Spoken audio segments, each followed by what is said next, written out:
నా పేరు మన్మథరావు. నేను పలాస మండల రెవెన్యూ పరిషత్గా వర్క్ చేస్తున్నాను ప్రజెంట్.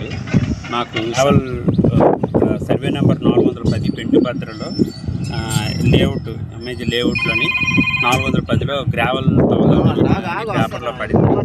ఆ పేపర్లో క్లిప్పింగ్స్ ఆధారం చేసుకొని మా తహసీల్దార్ గారు ఇక్కడ ఈ ఫీల్డ్ని ఒకసారి విజిట్ చేసి అక్కడ పనులు జరుగుతుంటే వాటిని ఆపించమని చెప్పారు.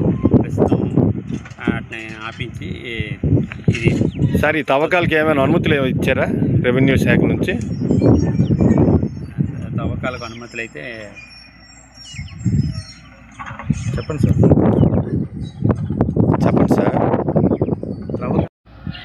ప్రజెంట్ అయితే ఆయన సరిహద్దు రైతు దగ్గర పర్మిషన్ ఇచ్చారు. ఆ పర్మిషన్తోనే మేము చేస్తున్నాము అని అక్కడ ఎంఐసి ప్రాజెక్ట్ మేనేజర్ గారు చెప్తున్నారు. కానీ వాళ్ళ దగ్గర తహసీల్దార్ ఆఫీస్ నుంచి ఎలాంటి అనుమతులు లేవని మాకు తెలిసింది. ప్రజెంట్ మేము దీన్ని తహసీల్దార్ గారి దృష్టిలో పెట్టి తదుపరి చర్యలు అనేది తీసుకున్నాం. సార్, ఈ రైతు అనేది డీ పట్టా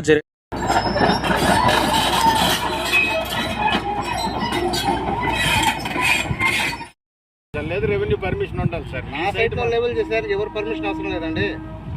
కైండ్ ఇన్ఫర్మేషన్ కటింగ్ కానీ ఫిల్లింగ్ కానీ నాకు ఏదైతే ఉందో రికార్డెడ్, అది నా సైట్లో ఎక్కడైనా తవ్వుకోవచ్చు, ఎక్కడైనా ఫిల్